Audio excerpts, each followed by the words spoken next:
Shalom saudaraku yang terkasih, kita bersyukur kesempatan kita belajar kebenaran firman.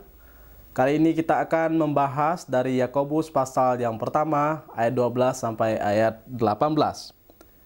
Kita perhatikan bagian firman Tuhan ini, saya akan membacakan buat kita.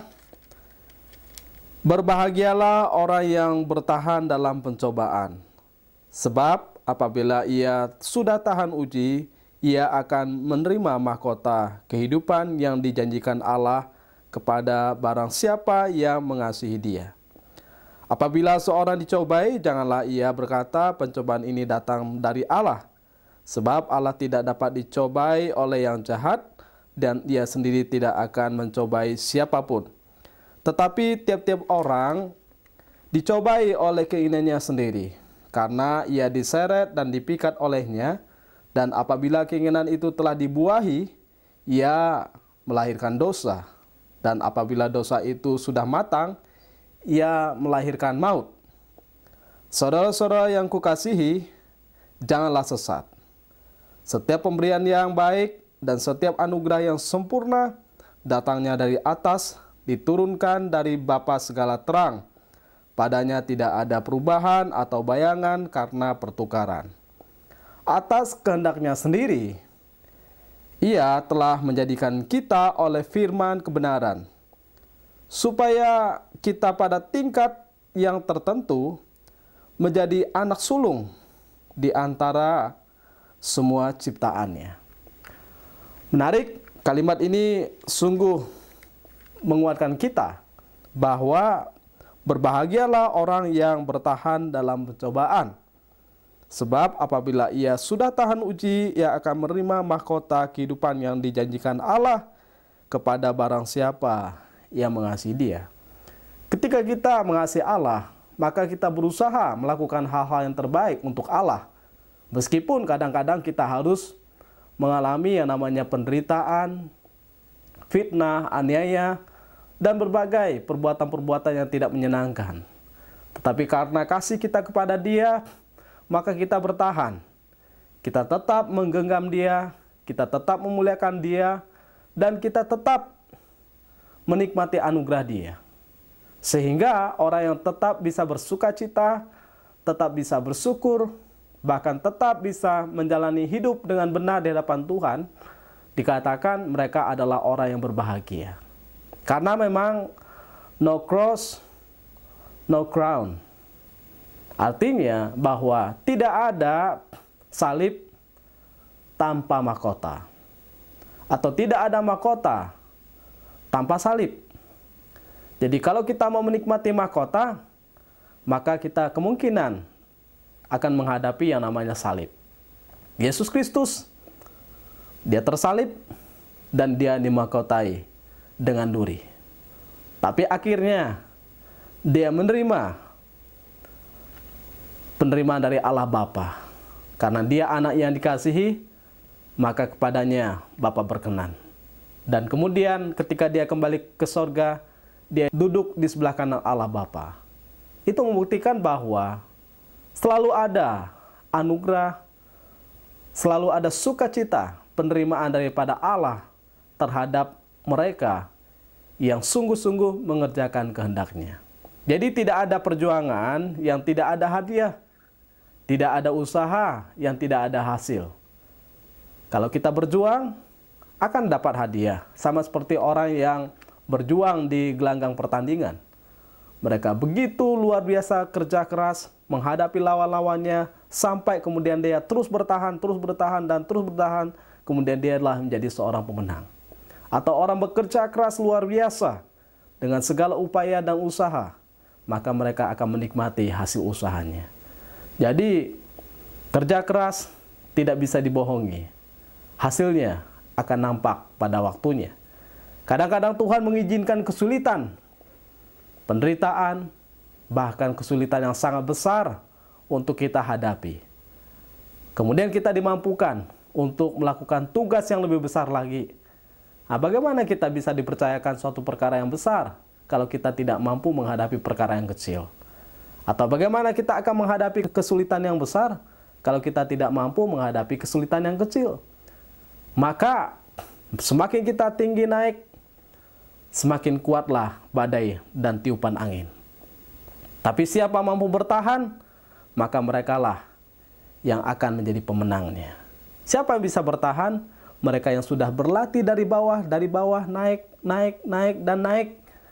Mereka akan bertahan pada kesudahannya. Maka sebetulnya pencobaan itu melatih mental kita, membuat kita semakin dewasa, membuat kita semakin berpengalaman, membuat kita semakin bersabar, dan semakin bertekun di dalam iman, dan menyandarkan diri dalam kehendak Tuhan. Dan itulah panggilan kita sebagai orang percaya. Kita tidak diminta untuk menjauhkan pencobaan, tapi kita diminta untuk bergantung pada Tuhan dalam setiap tantangan, kesulitan, dan cobaan dalam kehidupan kita. Kalau Tuhan izinkan suatu pencobaan atau suatu pergumulan dalam kehidupan kita, maka ingat, seberat apapun itu, Tuhan tidak mungkin mengizinkan suatu penderitaan yang tidak mampu kita tanggung. Kalaupun kita tidak sanggup menanggungnya, maka ada tangan Tuhan yang terulur bagi kita. Sehingga doa kita adalah bukan supaya beban itu diringankan atau pencobaan itu dihindarkan, tetapi doa kita adalah supaya kita diberi pundak yang lebih kuat lagi untuk menanggung beban, atau diberi keberanian yang luar biasa lagi untuk menghadapi berbagai pencobaan-pencobaan. Dan tentu dengan berpaut pada anugerah Tuhan. Semua orang yang hidup dalam dunia, termasuk orang Kristen, tidak terhindar. Mereka akan menghadapi yang namanya pencobaan, kesulitan, tantangan dalam hidup ini. Yesus Kristus ketika masuk dalam dunia pun mengalami hal yang sama. Jadi kadang-kadang ketika kita melakukan hal yang baik, hal yang benar, kadang-kadang waktu kita sudah melayani Tuhan dengan benar, kita pun mungkin saja mengalami yang namanya diejek, diumpat, difitnah, dilawan. Orang tidak berucap terima kasih, bahkan kita dipukul, bahkan kita disingkirkan. Kadang-kadang kita harus bersiap untuk menghadapi semuanya itu. Baik mental kita, hati kita, maupun ketahanan kita. Kita tidak bisa berpikir bahwa semua orang Kristen, mereka pasti baik-baik saja. Atau semua orang di dunia, sepertinya dia murah senyum, sepertinya dia orang baik, pasti berbuat baik pada kita. Belum tentu. Karena kita tidak tahu isi hati mereka. Maka sebetulnya, ketika kita menghadapi kondisi di mana kita mengalami kesulitan untuk memahami realitas hidup dalam suatu pelayanan, dalam suatu pekerjaan, di dalam keluarga, maka jangan cepat marah, kecewa, atau lari dari hadapan Tuhan, atau kemudian meninggalkan pelayanan, atau kemudian meninggalkan ibadah dalam gereja. Ada kemungkinan Tuhan sedang melatih kita, Tuhan sedang membawa kita pada suatu dimensi kehidupan, supaya kita tetap dimampukan berjalan di semua lini kehidupan. Pencobaan bertujuan untuk mendewasakan kita, menguatkan kita, memurnikan iman kita, membuat kita terus bertumbuh dari waktu ke waktu. Kalau tidak ada tantangan, kita seringkali merasa tidak ada challenge. Kita merasa bahwa ya biasa saja. Nah, kalau ada suatu tekanan, tantangan dalam hidup, kita kemudian menjadi bergiat. Kita kemudian berusaha melalui yang kita punya. Kita berusaha untuk terus berjalan, untuk terus bertumbuh, untuk terus berpaut, berpegang pada Tuhan. Maka di sanalah kita akan diukir. Di sanalah kita akan belajar. Menyadari bahwa kita butuh Tuhan. Kita memerlukan tangan Tuhan. Dalam tantangan yang kita hadapi ketika kita mengalami suatu kondisi yang tidak mudah, ingatlah, Tuhan selalu bersama dengan kita. Di dalam pengalaman kehidupan kita, kita akan melihat penyertaan Tuhan yang begitu nyata dalam realitas. Jadi bukan sekedar suatu teori, suatu pemahaman yang kita dapat dari buku atau dengar daripada khotbah. Kadang-kadang waktu kita menerima realitas itu sendiri, baru kita ngeh, wah ternyata nggak segampang yang kita dengar. Nggak segampang yang mungkin menjadi teori. Kalau kita sudah ada di sana, kadang-kadang memang kita belajar untuk menikmati, untuk dengan lapang dada, dengan sikap hati yang luas untuk menerima kenyataan. Dan memang kita perhatikan sebetulnya orang-orang percaya, baik di perjanjian lama maupun di perjanjian baru, bahkan orang percaya sekarang ini meskipun mungkin tantangannya berbeda, mereka tidak lepas daripada yang namanya tantangan. Bahkan para nabi, rasul, Yesus Kristus tidak lepas daripada tantangan itu atau coba-cobaan yang ada. Tetapi menarik bahwa apabila ia sudah tahan uji, nah, ia akan menerima mahkota kehidupan yang dijanjikan Allah kepada barang siapa yang mengasihi Dia. Allah tidak menjanjikan bahwa kita akan dapat upah secara materi, tetapi Allah menjanjikan bahwa ada suatu mahkota, suatu anugerah yang kekal yang Tuhan berikan, yang memang tidak bisa diambil oleh dunia, atau juga tidak bisa diberikan oleh dunia. Hanya Allah saja yang bisa memberikan damai sejahtera, sukacita, bahkan mahkota hidup yang kekal kepada mereka yang percaya kepada Dia. Dan janjinya tidak pernah berubah dari dulu hingga sekarang ini. Jadi kita tetap bisa percaya kepada Dia, tetap bisa bergantung pada Dia. Jadi pencobaan-pencobaan bagi kita orang percaya itu membuat kita bertahan, memampukan kita untuk menjadi pribadi yang tahan banting, tidak mudah cengeng menghadapi realitas kehidupan, dan tidak mudah mundur dari iman kepercayaan kepada Tuhan, tidak membuat kita menjadi mundur dari pelayanan-pelayanan yang Tuhan percayakan kepada kita. Memang pada suatu kondisi kita rasa, kok gini ya, kok gini ya, kok gini ya. Kita pikir dia orang baik, kita pikir dia hamba Tuhan, kita pikir dia teman yang baik, seorang hamba Tuhan, kita pikir dia istri pendeta yang baik, istri pendeta senior misalnya. Terlihat baik sekali kepada jemaat, menyapa dengan shalom, ramah sekali, tidak terlihat sebagai orang yang garang. Tapi waktu berhadapan hari-hari dengan kita, ya kita tahu orang ini tidak baik dalam hidupnya. Jadi ada realitas-realitas yang kadang-kadang membuat kita kecewa. Ya mungkin berselingkuh lah, kasar lah, atau mengambil aset gereja lah, atau mengajarkan ajaran yang lain lah. Itu mungkin saja terjadi dalam kehidupan kita. Tapi kita tidak boleh kecewa. Karena yang kita pegang adalah bukan manusia. Yang kita ikuti bukan manusia. Kita ikuti firman Tuhan dan Tuhan itu sendiri. Nah maka jangan terlalu terkesima. Jangan terlalu kagum dengan sosok, entah itu hamba Tuhan, entah itu pelayan Tuhan. Tapi lihatlah hidup mereka, lihatlah apa yang mereka sampaikan, dan lihatlah, dengarlah hidup mereka hari lepas hari. Bagaimana kisah hidup mereka bercerita? Apakah cocok antara pengajaran dan kehidupan, atau kehidupan dengan pengajaran? Ini harus sinkron semuanya. Nah, dalam bagian ini, ketika kita menghadapi berbagai tantangan, maka kita dimampukan untuk terus berjuang dalam dunia ini. Kita akan bercahaya dalam kegelapan. Kita berani menghadapi berbagai kesulitan tantangan hidup, bahkan kita akan survive, ya. Meskipun kita berada dalam padang gurun, kita berada dalam kesulitan yang luar biasa. Itu sama seperti emas yang dimurnikan di bara api yang paling panas, tapi dia akan muncul sebagai emas yang murni. Dan itulah kehidupan kita ketika kita dikobarkan dalam suatu ujian yang luar biasa. Kalau betul kita anak Tuhan, kita pasti dimampukan menghadapinya dan kita dimurnikan. Sehingga kita harus merendahkan diri kita harus berkata pada Tuhan, Tuhan tolong saya, mampukan saya untuk menghadapi, melewati tantangan, rintangan, satu demi satu, sehingga saya dimampukan menghadapi tantangan demi tantangan, cobaan demi cobaan, sehingga ketika kita mampu, maka ada tantangan berikutnya, ada cobaan berikutnya. Itu bukan sesuatu yang terlalu luar biasa bagi kehidupan kita. Tapi kalau kita lewati, kita singkirkan, bahkan kita hindari, maka kalau ada tantangan yang lebih berat, kita akan hancur, tidak mampu menghadapinya.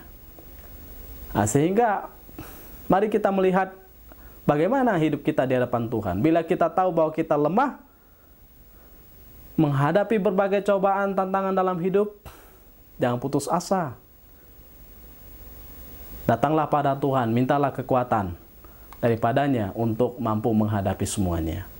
Sehingga di dalam kehidupan ini adalah ujian yang besar terhadap iman kita, yaitu ketika kita sebetulnya tidak mendapatkan apa yang kita inginkan.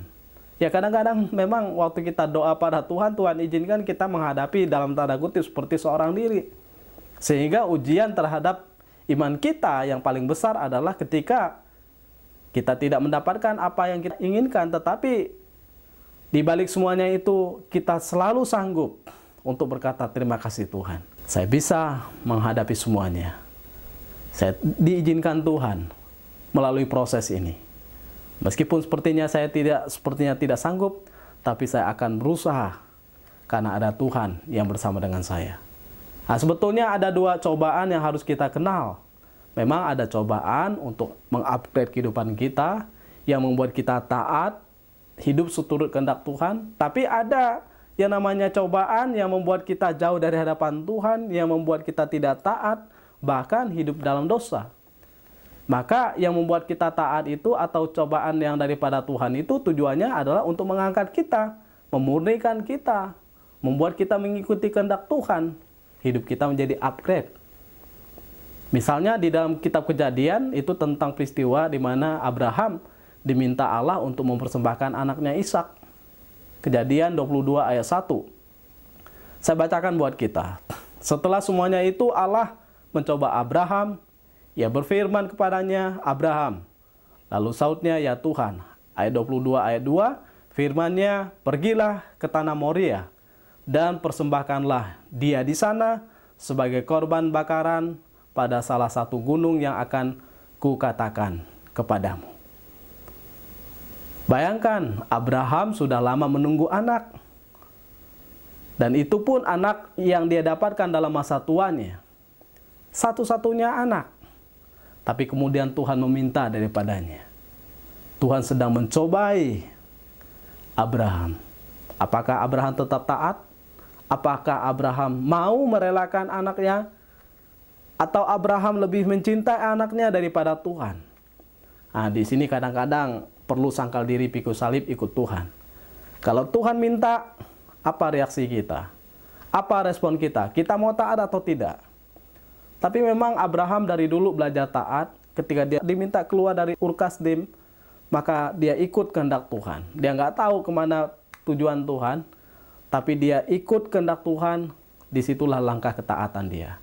Kemudian ketika anaknya Ishak diminta, dia belajar taat. Nah, ini sikap iman Kristen yang luar biasa. Sehingga dalam Ibrani 11 ayat 17, karena iman, maka Abraham, tak kala ia dicobai, mempersembahkan Ishak. Ia yang telah menerima janji itu, rela mempersembahkan anaknya yang tunggal. Bayangkan Tuhan sudah berjanji kalau dia punya anak, tapi kok Tuhan minta? Tapi justru janji itulah yang menguatkan. Bahwa kalau memang Tuhan mengizinkan Ishak untuk diambil, maka Tuhan bisa membangkitkan, atau Tuhan bisa melakukan hal yang lain menurut caranya. Karena apa yang Tuhan minta, itu yang terbaik. Dan bukan hanya terbaik, itu membuat kita belajar bahwa apa yang Tuhan minta daripada kita, bukan dengan maksud jahat.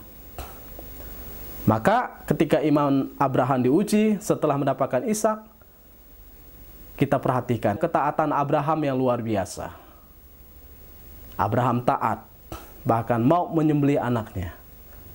Tapi ada malaikat Tuhan yang berteriak supaya tidak menyembelih anaknya, tapi kemudian Tuhan sediakan domba untuk disembelih. Jadi daripada Tuhan, kalau cobaan itu datang, maksudnya apa? Ya, untuk memurnikan sikap hidup kita di hadapan Tuhan. Tapi kalau dari iblis, tujuannya adalah untuk menjatuhkan, untuk menghancurkan, bahkan agar kita menjadi budak iblis dan hidup dalam dosa. Ya, kemudian yang terjadi apa? Kita jatuh, kita jadi melawan Tuhan, kita jadi binasa. Jadi dalam bagian ini bagaimana sikap kita? Harusnya kita berkata pada kehendak Tuhan, iya Tuhan, saya siap melakukan kehendak-Mu. Tapi pada apa yang setan inginkan, kita berkata tidak. Karena setan tidak berhak menerima pelayanan daripada kita. Setan memang tidak berhak diikuti, karena dia pernah menipu manusia yang pertama. Masa manusia pertama sudah ketipu, kemudian kita ketipu lagi? Kita sudah tahu bahwa apa yang dari setan itu pasti yang tidak terbaik. Tapi yang daripada Tuhan itu yang terbaik. Nah, ketika dicobai, maka ingat bahwa kita harus lebih taat pada Allah, bukan pada manusia. Pada keinginan Allah, bukan pada keinginan setan atau hawa nafsu kita. Kalau kita perhatikan sifat pencobaan daripada Tuhan, yang menarik adalah membuat kita menyangkal diri. Memikul salib, ikut Tuhan.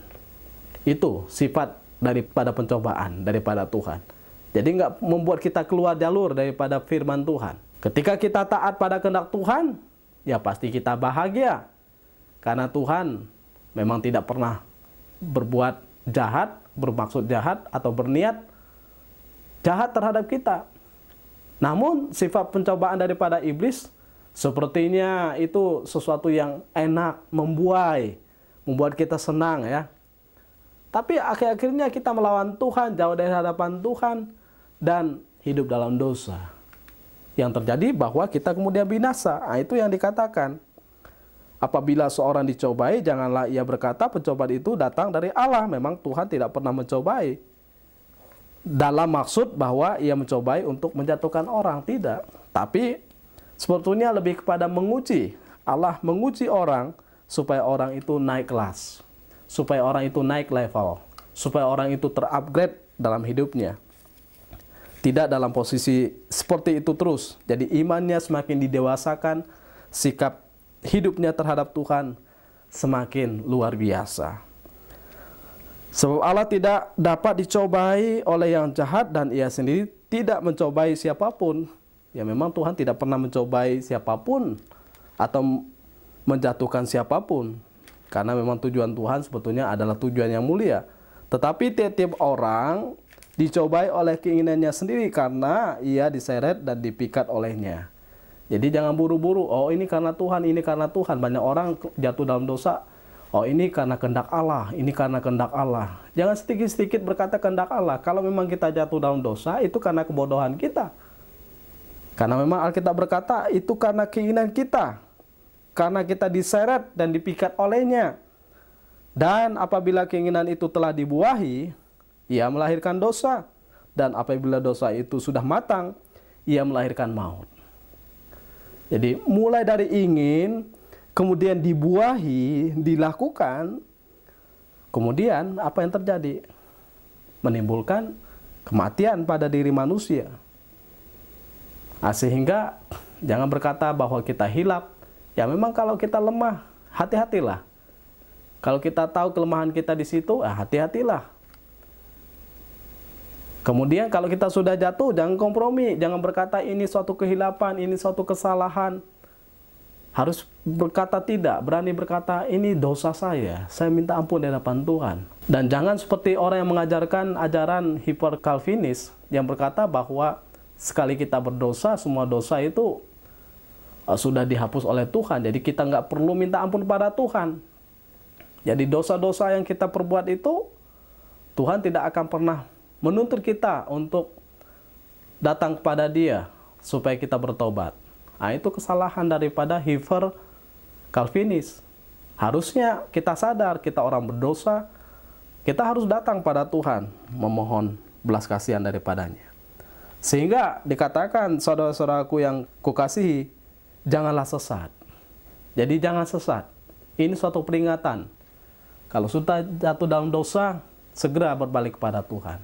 Jangan sampai kita binasa selama-lamanya. Jadi segeralah datang pada Tuhan. Maka ingatlah, ketika kita taat pada kehendak Tuhan, ya memang pasti kita bahagia. Kalau kita tidak taat, kita menderita. Kita benar-benar menderita dan binasa. Sehingga kita harus melihat bahwa sifat pencobaan daripada iblis itu sepertinya membuai, melebih-lebihkan, mengatakan hal-hal yang senang, bahkan menjelek-jelekan perintah Tuhan. Yang ujungnya adalah menipu kita. Jadi apa yang datang daripada Tuhan adalah pemberian yang baik dan yang sempurna. Ya memang itulah yang kita perlukan. Iblis tidak pernah memberikan yang terbaik. Dia adalah bapa pendusta, dia pembunuh dan pembinasa. Tapi Allah datang untuk memberikan kehidupan dan kelimpahan bagi kehidupan manusia yang percaya kepadanya. Sehingga dikatakan, ia adalah bapa segala terang. Setiap pemberian yang baik dan setiap anugerah yang sempurna datang dari atas. Diturunkan dari Bapa segala terang, padanya tidak ada perubahan atau bayangan karena pertukaran. Memang Tuhan kita tidak pernah memberikan hal-hal yang jelek atau memberikan sesuatu yang jahat. Digambarkan di dalam Matius, ia tidak pernah memberikan batu kepada yang meminta roti. Ia tidak pernah memberikan ular kepada mereka yang meminta ikan. Artinya, ya memang Tuhan, dia adalah Bapa segala terang, dia tahu yang terbaik yang memang seharusnya diberikan atau diterima oleh anak-anaknya. Jadi pada dia itu sendiri tidak ada perubahan, tidak ada bayangan pertukaran. Artinya, ia selalu mengerjakan sesuatu yang terbaik, yang tepat, yang paling kita butuhkan. Dia tidak pernah berbuat salah di dalam kerjanya dan perbuatan tangannya. Sehingga kita selalu bisa percaya kepada dia, bahwa apa yang dia lakukan selalu yang terbaik bagi saya. Ingat, yang Tuhan lakukan selalu yang terbaik bagi kehidupan kita. Kita selalu bisa bergantung pada dia, kita selalu bisa percaya kepada dia, kita selalu bisa berharap pada dia. Sehingga ada sukacita dalam kehidupan kita. Jadi ketika ada cobaan, jangan pernah takut. Kalau ini membuat kita jatuh dalam dosa, hindari. Tapi kalau ada suatu cobaan, dalam tanda kutip, ini karena ujian, saya harus naik level lagi, jalani saja. Ya, saya berkata bahwa memang tidak mudah. Kita mengikuti kehendak Tuhan tidak mudah, tapi kehendak Tuhan itu yang terbaik. Di dalam Tuhan tidak ada yang tersembunyi, Tuhan tidak pernah melakukan agenda atau sesuatu yang terselubung kemudian maksud yang jahat. Tidak ada. Semua terbuka, terang benderang, dan dengan maksud yang mulia. Agar kita hidup menjadi pribadi yang menyukakan hatinya dan berkenan kepadanya. Jadi tujuan dan motivasinya sangat jelas, sangat mulia. Ia berkehendak menjadikan kita sesuai dengan rancangan kehendaknya yang semula. Kita dijadikan oleh dia dalam suatu kebenaran dalam firman-Nya.